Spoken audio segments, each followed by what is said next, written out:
আপনি একদম র্যান্ডমলি যে কোনো স্টুডেন্টে ইন্টারভিউ করবেন 5 মিনিট বা 10 মিনিট, আচ্ছা তুমি যে 4 বছর বা 5 বছর অ্যানথ্রোপোলজি পড়ছো বা সোশিওলজি পড়ছো বা পলিটিক্যাল সায়েন্স পড়ছো, এটা টোটাল মানে এই সম্বন্ধে একদম সামারিটা তোমার পুরো ডিপার্টমেন্টের বা পড়াশোনার 10 মিনিট কিছু বলো তো।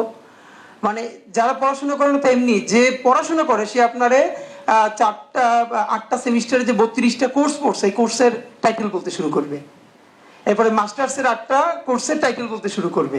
তো এইগুলো পড়ছি মানে কোর্স টাইটেল। রিয়েলি আপনি যদি আরো ছোট করে ভেঙে ভেঙে ভেঙে ভেঙে জিজ্ঞেস করেন যে তোমার ডিপার্টমেন্ট আসলে পড়ায় কি, মানে পলিটিক্যাল সায়েন্স পড়ায় কি। আমার খুব মনে আছে, আমি ঢাকা ইউনিভার্সিটিতে আমার প্ল্যানই ছিল যে আমি পলিটিক্যাল সায়েন্স পড়বো, এটা আমার প্রত্যাশা ছিল। তো ওই পলিটিক্যাল সায়েন্সে ভর্তি হওয়ার পরে যেটা হয়েছে, যেই প্রশ্নের উত্তর অনেক দিছি, এলাকায় আমার আব্বা যেহেতু ওই মাদ্রাসার শিক্ষক এবং ইমামও ছিলেন, তো অনেকে যখন জিজ্ঞেস করতো তুমি কোন সাবজেক্টে ভর্তি হয়েছো, আমি বলতাম পলিটিক্যাল সায়েন্সে। পরে বলতো তুমি হুজুরের পোলা, ভালো পোলা, তুমি এই পলিটিক্যাল সায়েন্সে ভর্তি হয়েছো কেন।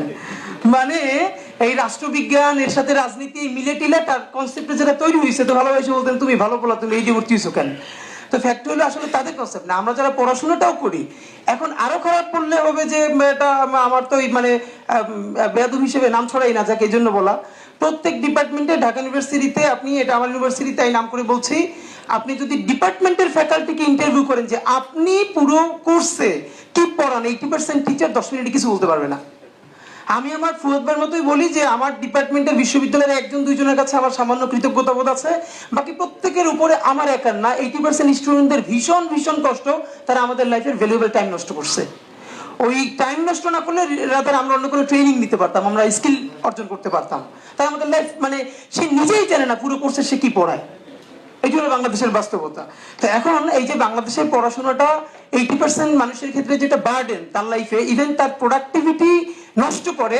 এটা একটা ছোট গল্প বলি, আমি একটা বাংলাদেশের বড় কোচিং এ দীর্ঘদিন ধরে ক্লাস নিয়েছি। তো এইখানে একটা ছেলে ও চা বানায়, তো কিছুদিন তো দেখলাম যে মানে ওরা সবাই বকে, মানে চাটা অত ভালো করে বানায় না, ঠিক মতো সার্ভ করে না। তাই এরপর আমি একদিন ওরা বুঝবার চেষ্টা করলাম, জিজ্ঞেস করলাম যে তোমার এই যে সবাই বকে, তুমিও ঠিক মতো দাও না, মানে হিসাব হলো যে যেটা করবে, যে চা বানাবে ওটাই তো একই বানাবে। তখন ও বললো স্যার আমি একটা ডিগ্রি পাস পোলা, ও নিতে পারে না। ফ্যাক্ট ইজ ও ডিগ্রি পাস করছে। এখন এই ডিগ্রি পাস ওর যা প্রত্যাশা, এতে ও ডিগ্রি পাসের কোনো চাকরি তো পাইতেছে না, তাহলে তো করতেছে 8 পাসের একটা, মানে 8 পাস করে যে চাকরিটা করার কথা এইটা। এখন ফলে যেটা হইতেছে, ও যেহেতু ডিগ্রি পাস করে ফেলতেছে, এখন চাটাও ভালো বানাইতে পারতেছে না, আর ডিগ্রি যে একটা সার্টিফিকেট নিছে ওই অনুযায়ী কোনো চাকরি করতে পারতেছে না। ফাইনালি কি হইতেছে, ওর চেয়ে যে 8 পাস করা ছেলেটা অনেক ভালো চা বানায় এবং ওর ইনক্রিমেন্ট দ্রুত হয়, আর ও মোড়ামুড়ি করে চা দেয় না, ডানে করে বামে করে। ও চিন্তা করে আমি একটু ভালো পড়াশোনা করলে তো আমি হইতে জায়গার মাস্টার হইতে পারতাম। এখন না হইছে মাস্টার, না হইছে ভালো টি মেকার। তো এই যে আমাদের অনেকের জীবন, আমি ভালো রিক্সা চালাইতে পারি না, কেন রিক্সা চালাইলে অনার্সে পড়ি, রিক্সা চালাবো কেন, অনার্স পাস করছি মুদির দোকান করবো কেন। এই সার্টিফিকেটটা আমাদের লাইফে প্রচন্ড প্রোডাক্টিভিটি নষ্ট করতেছে বহু মানুষের, এই একটা সার্টিফিকেট ধরাই দেয়া। তো আমার যেটা মনে হচ্ছে যে আসলে আমাদের এই সার্টিফিকেট কমানো দরকার। এত মানুষ দুনিয়ায় বাংলা লিটারেচার পড়বে, ইংলিশ লিটারেচার পড়বে, সোশ্যাল সায়েন্সের আর্টসের এত সাবজেক্ট দুনিয়ায় লাগবে কেন। এবার আপনি দেখবেন জরিপ বলছে এই যে বাংলাদেশের যতগুলো পলিটেকনিক্যাল ইনস্টিটিউট আছে, এবারও এর প্রায় 60% ভর্তি হয় নাই। মানে যতগুলো কোটা আছে 60% ভর্তি হয় নাই। কেন ভর্তি হয় নাই? কারণ সে হচ্ছে এই পলিটেকনিকে পড়ে তারপরে কি করবে, তার সোশ্যাল ডিগনিটি নাই। তো এর সাথে তার যে বন্ধু, এখন মুশকিল হইলো 4 লাখ কেন বিসিএস দেয় বাংলাদেশে। সবাই জানে যে ক্যাডার হবে 1800 থেকে 2000, নন ক্যাডার হবে 2000, সর্বোচ্চ 5000, এরপরে কোনো 4 লাখ পরীক্ষার্থী। এটাকে কেন্দ্র করে রয়েছে কোটি কোটি টাকার কোচিং বাণিজ্য। এটার বড় কারণ হলো আমরা যে জায়গাটা, আমরা যত বলি যে এসএমই করতে হবে, আর এসএমইর আরেকটা মুশকিল হইলো এইখানে যারা আছে তারা তো এসএমই করে না। আর এসএমইর যে বিরাট বিল্ডিং পান্থপথে কইরে রাখছে, ওইখানে তো আসলে যে ক্ষুদ্র উদ্যোক্তা সে পান্থপথ কোনোদিন আসেও না, আর সে যে নিজেও এসএমই করে সে নিজেও বোঝে না। এইটা হলো বাংলাদেশের সপ্তাহে একাডেমির বড় সমস্যা, যে উনি যে বড় এসএমইর অংশ উনি নিজেও বুঝে না। আর ওর যেখানে বিল্ডিং ঘুরে রাখছে এই বিল্ডিং কিন্তু পান্থপথ বসুন্ধরা বাসী উনি এসে করবে কি, মাথা খারাপ। তো ফ্যাক্ট হইলো আমরা একাডেমি এবং বাংলাদেশের আর একটা বাস্তবতা হইলো, আপনি সোজা কথারও কোনো না কোনো ভাবে অ্যাবস্ট্রাক্ট কইরা তুলতে না পারলে আপনি একাডেমিক হইতে পারবেন না। মানে একটা সোজা কথা, রবীন্দ্রনাথের এই কথাটা আমার কাছে আসলে জীবনের সব থেকে, আমি এটার ফিলোসফি হিসেবে নিয়েছি যে সহজ করে বলতে আমায় কহ যে সহজ কথা যায় না বলা সহজে। আপনি যে কোনো মানুষকে পরীক্ষা করে দেখবেন, একবার বলার পর বলবেন আর একটু সহজ করে কত, দেখবেন সেকেন্ড বার যা বলছে আগের চেয়ে কমপ্লেক্স করে বলছে। তো এইটি হলো আমাদের জাতিগত, এবং এই যে কমপ্লেক্স করে তুললো এইটার আবার আমরা একটা বিশাল এলিট ভাব মনে করি। দেখছো অনেক জ্ঞানী, কেন? কারণ তার সব কথা তো বুঝতে চায় না। আমরা যেই পলিসিতে আছি সম্ভবত 15 থেকে 20 বছর পর বাংলাদেশের গার্মেন্টস মার্কেট এরকম আসলে থাকবে না। গার্মেন্ট অন্যদিকে শিফট হয়ে যেতে পারে। যেমন আমরা গার্মেন্টস এক্সপার্ট করেছিলাম কেন, পৃথিবীর সব থেকে সস্তা শ্রম। তো এখন আমরা মিলে আবার যেটা করছি যে ন্যূনতম মানুষের যেন ডিগনিটি বাড়ে, একটু পয়সা বাড়ে। তো পয়সা বাড়লে কি হবে, যারা ইন্ডাস্ট্রি চালায় তাদের তো লেবার কস্ট বেড়ে যাবে, তো লেবার কস্ট বেড়ে গেলে তো প্রোডাক্টের দাম বেড়ে যাবে, তখন তো তারা আফ্রিকা চলে যাবে, তখন তো তারা বাংলাদেশে আসবে না, অন্যান্য দেশে যাবে। তো একমাত্র আরএনজির উপরে ডিপেন্ড না করে বরং 15-20 বছর পরে আমরা আরো কতগুলো খাত তৈরি করতে পারলাম। এই কথা বলার পরে একটা মুশকিল হলো, আমরা হেভি ইন্ডাস্ট্রি নিয়ে যে কথা বলি, যে হেভি ইন্ডাস্ট্রি করতে গিয়ে আমরা প্রচুর কৃষি জমি নষ্ট করবার চিন্তা করতেছি। যে আমরা এইখানে ধান হয় 1 কোটি টাকার, এই জমিতে আমি যদি একটা ইন্ডাস্ট্রি করতে পারি তাহলে 10 কোটি টাকা হবে, তাহলে আমি এইটা করবো, ফাইন। এখন এবং প্রমাণ দেওয়া হয় আমেরিকার, প্রমাণ দেওয়া হয় চীনের, কিন্তু মুশকিল হলো বাংলাদেশ সব আধা খাসরা প্রমাণ দেওয়া হয়, সব দেওয়া হয় না। আপনি চীনে বা আমেরিকার যে শিল্পের উন্নতি, এইটার সাথে আপনি এখনই গুগল করেন পৃথিবীর সব থেকে বেশি ধান হয় কোথায়, গম হয় কোথায়, এইরকম যত কৃষি পণ্য হয় কোথায়, এই প্রত্যেকটার প্রথম 5টার মধ্যে আপনি আমেরিকার চীনরে পাবেন। আপনি দেখেন প্রত্যেকটা, মানে যা আমরা খেয়ে পাচ্ছি এগুলো প্রত্যেকটা দেখবেন প্রথম 1 থেকে 10-এর মধ্যে চীন আছে, অথবা ইউএস আছে, রাশিয়া আছে। এখন বাংলাদেশের মুশকিল হলো, আমি যদি ওই জমিগুলো সব নষ্ট করে আমি আবার কি করলাম, যে আমি ইন্ডাস্ট্রি করলাম, তারপরে তো আবার কি হবে, আমার তো আমদানি নির্ভরতা বেড়ে যাবে, আমি ওই সব টাকা খরচ করে বিদেশ থেকে আবার খাবার কিনে আনা লাগবে।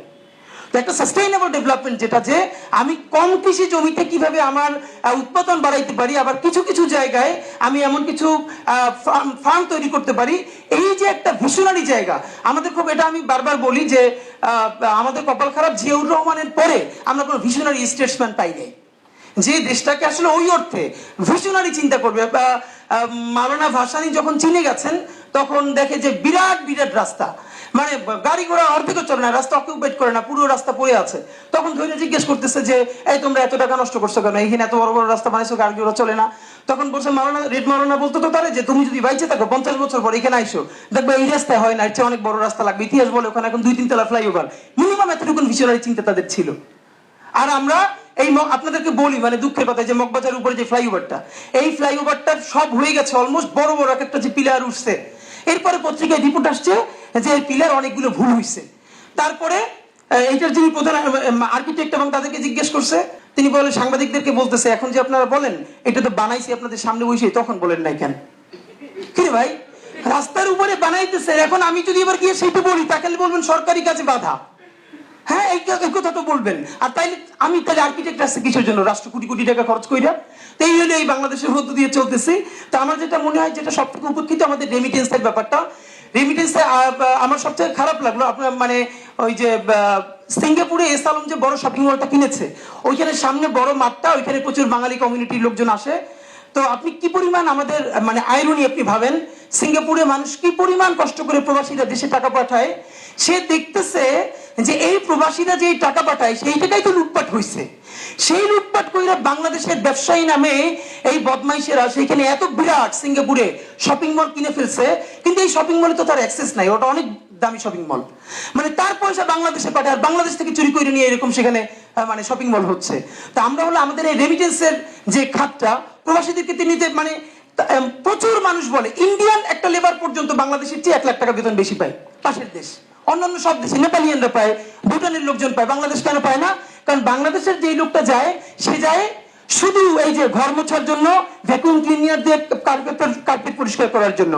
ইন্ডিয়া যেটা পাঠায় সে মিনিমাম ওয়েল্ডিং এর কাজ শিখিয়ে পাঠায়, অনেক কাজ শিখিয়ে পাঠায়। তো এই যে বাংলাদেশে এখন স্যার দেখবেন 3 দিনের একটা ট্রেনিং দেয়, এই যে আমাদের বিদেশে প্রবাসীদেরকে, বলেন 3 দিনে কে কি মানে ইঞ্জিনিয়ার হয়ে যাবে। এই 3 দিনের ট্রেনিং নিয়ে আবার 8,000 টাকা নেয় না 6,000 টাকা নেয়, এবং এখানে আর একটা ব্যবসা করে। এগুলো কি? বরং আমরা মিনিমাম 6 মাসে যদি একটা ট্রেনিং করতে পারি, যে কাউকে ওয়েল্ডিং এর কাজটা শিখিয়ে দেওয়া।